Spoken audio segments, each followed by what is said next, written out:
Hello বন্ধুরা, কেমন আছেন? নিশ্চয়ই ভালো আছেন। আমি আজকে একটা এরকম বেগুন দিয়ে দই দিয়ে দেখাচ্ছি। বেগুনটাকে কেটে নিচ্ছি।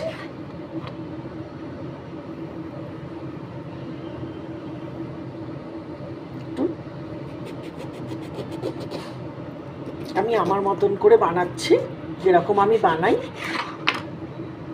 সেটা একটু শেয়ার করছি। বেগুনটা এরকম আছে। এটা যেহেতু বেশি মোটা বেগুন, আমি এটাকে 3 ভাগ করছি। আর যদি একটু লম্বাটে পাতলা হয় তাহলে 2 ভাগ করলেও হয়ে যাবে।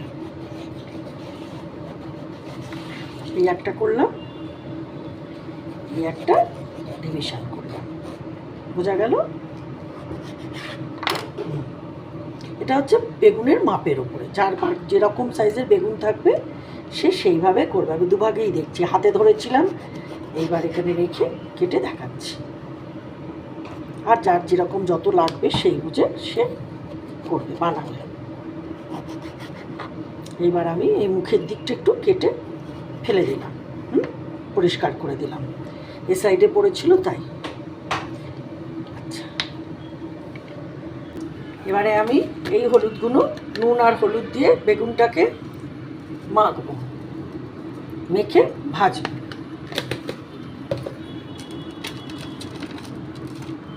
খুব ভালো করে মাখাবো।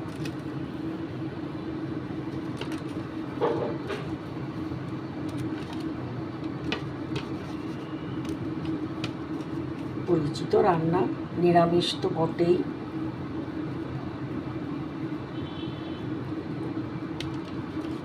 আপনারা নিশ্চয়ই বানান, যে বানায় না সে দেখে নেবে। আসলে প্রত্যেকের একটা নিজস্বতা থাকে।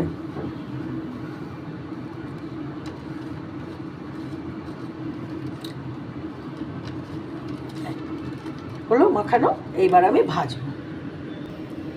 এবার আমি পাত্রে তেল দিচ্ছি,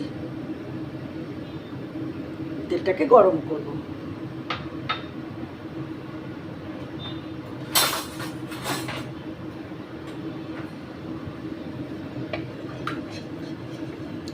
আমি সর্ষের তেল দিয়ে রান্না করছি। এটা সাদা তেলেও হয়, যে কোনো তেলে হয়, যার যেরকম ভালো লাগবে সে চাপা যে তেলে ইউজ টু সে সেই তেলে করবে।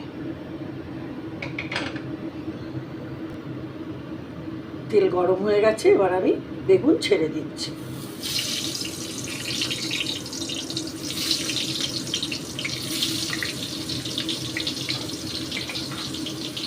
বেগুনটা ভাজবো। বেগুন ভাজবো মানে কিন্তু বেগুনের যে একেবারে সেই কুরকুরে করে যে ভেজে ফেলা সেরকম ভাজবো না।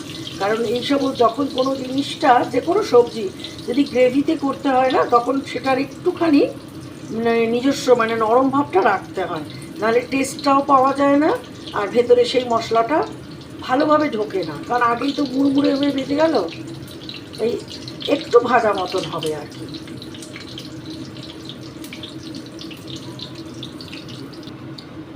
ভাজা হয়ে গেছে, ঠিক এই রকম ধরনের ভাজা হবে। হ্যাঁ, আচ্ছা, এখানে ভাজা হচ্ছে বেগুন আর এক প্রস্ত। এই সময় আমি একটা জিনিস বানাচ্ছি। এইখানে আমি এই বেগুনের মাপ অনুযায়ী এই টক দই নিয়েছি। আমি এটা ঘরে পেতেছি, টক একদমই ফ্রেশ, টক কম, চেষ্টা করবেন টক কমলা নিতে। আর এইখানে আমি বড় 1 চামচ 4 মগজ নিয়েছি। এই দইটাকে তো ফেটাতে হবে, দইটাকে আমি 4 মগজের সাথে একসাথে পেস্ট করব। আচ্ছা, সব বেগুন ভাজা হয়ে গেছে। এবার আমি এই কেটে একটু কালো জিরে ফোড়ন দিচ্ছি তেলে, ওই বেগুন ভাজা তেলেই কালো জিরে ফোড়ন দিলাম, একটা তেজপাতা দিলাম, একটা দারচিনি, 4-5টা লবঙ্গ,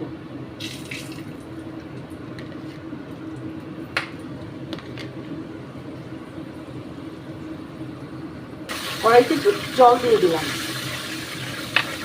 জল দিয়ে এইবার আমি কটা মশলা দিচ্ছি। মশলার মধ্যে আছে হচ্ছে হলুদ, ধনে, ঝাল লঙ্কা, কাশ্মীরি লাল লঙ্কা আর জিরে। ঝাল লঙ্কা ছাড়া সবগুলো 1 টিস্পুন, ঝাল লঙ্কাটা আমি 1/2 টিস্পুন দিয়েছি।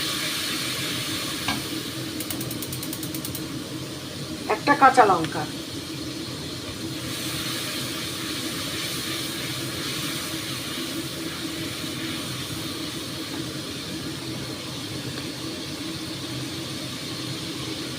সামান্য একটু হিং,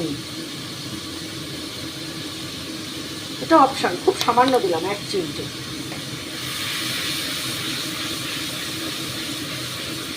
মশলাটা একটু কষাবো।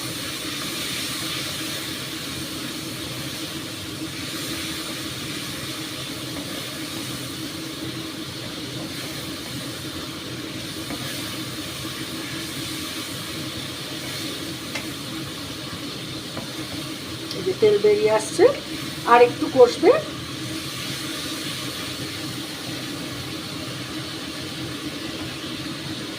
যেহেতু দই দেবো সেই জন্য এই তেলের ওপরে একটু চিনি দিলাম, সামান্য, খুব সামান্য, 1/2 টিস্পুন মতো, ছোট।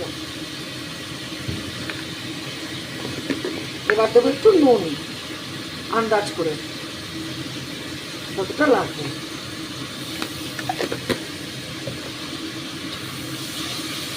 মশলা কষে ঘন হয়ে আসছে।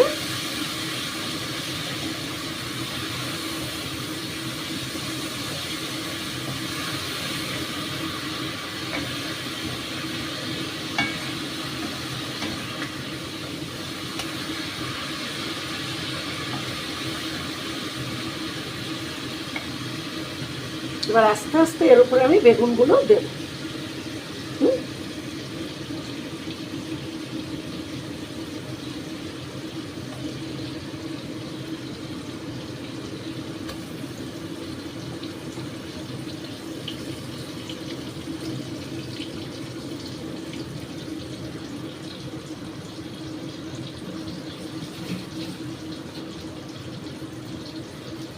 গ্যাসটা বাড়িয়ে দিলাম, একটু কমিয়ে রেখেছিলাম গ্যাসটা। বেগুনটা দিলাম।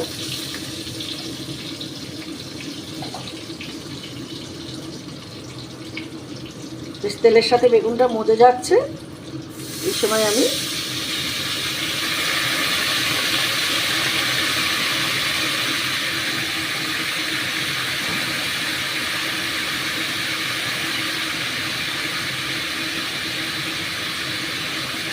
বেগুনটা ডোবা পর্যন্ত ওকে একটু জল দেবো। খুব জল লাগবে না, কারণ বেগুন সেদ্ধতে তো খুব জল লাগে না, তাছাড়া একটু ভাজাও আছে।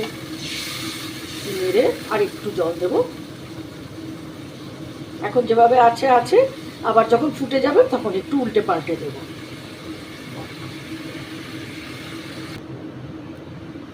আচ্ছা, এই সময় আমি ওই দই আর চার মগজের পেস্টটা দিয়ে দিচ্ছি।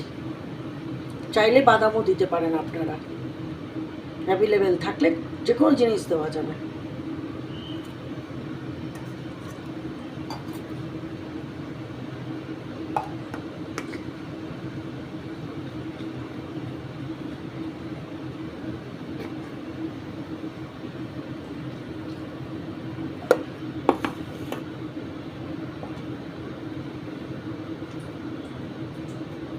ফুটতে দিলাম, ভালো করে ফুটে উঠুক।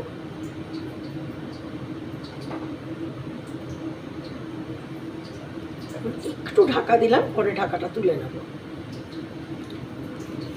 আমরা কিন্তু অনেক সময় ভাবি বেগুনে আর কি এমন পুষ্টিগুণ আছে, কিন্তু বেগুনে যেটা আছে সেটা হচ্ছে প্রচুর পরিমাণে ম্যাঙ্গানিজ।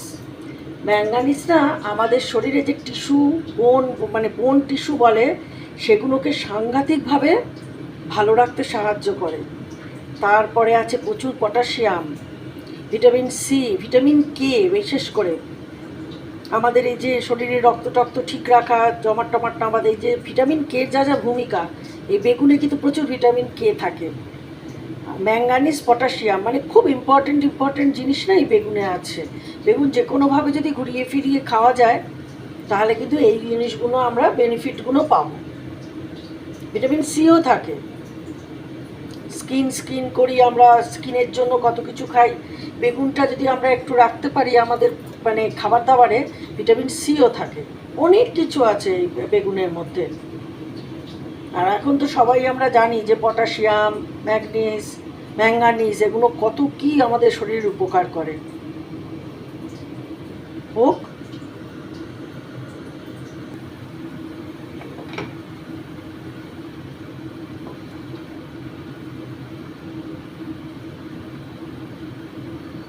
উল্টে পাল্টে দিচ্ছি। আচ্ছা, অল্প একটু আদা বাটা দিলাম। আমার আদা বাটাটা আগেই দেওয়া উচিত ছিল, আমি একটু পরেই দিলাম। যাক, ফুটছে, মিশে যাবে।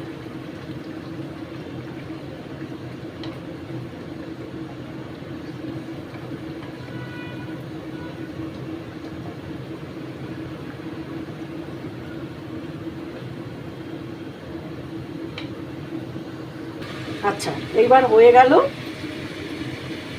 এইবারে আমি এর মধ্যে দেব একটুখানি নামমাত্র, এই দেব হাফ টিস্পুন একটু ঘি ছড়িয়ে দিলাম। দই তো, একটু ঘি না দিলে ভালো লাগবে না, নিরামিষ বলে কথা। আর দেবো একটু গরম মশলা। রান্না হয়ে গেল। একটু গরম মশলা ছড়িয়ে দিলাম, গ্যাসটা বন্ধ করে দিলাম। এবারে সুন্দর হচ্ছে না রঙটা? এইটুকু গ্রেভি লাগবে, না হলে পাতে পাতে, ভাতের পাতেই তো মূলত, রুটি বড়টায় যে চলবে না তা না, মূলত ভাতের পাতেই হবে। একটু এইটুকু গ্রেভি লাগবে। এবার দেখা যাচ্ছে কীরকম হয়েছে। ভালো তো? দেখুন কি সুন্দর লাগছে না একদম? এরকম একটা সুন্দর গ্রেভি।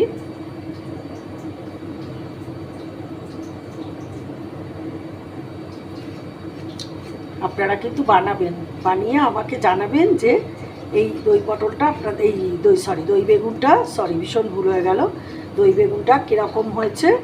আর প্লিজ আমাকে সাবস্ক্রাইব করবেন, লাইক, শেয়ার, আর যদি কোনো আপনাদের মতামত থাকে সেটাও দেবেন, আমি কিন্তু সেটাকেও খুব গুরুত্ব দিই।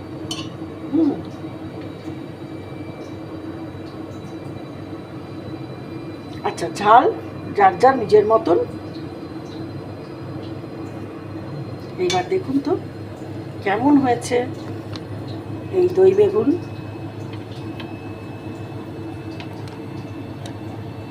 ভালো লাগছে তো? আজ আসি, খুব ভালো থাকবেন।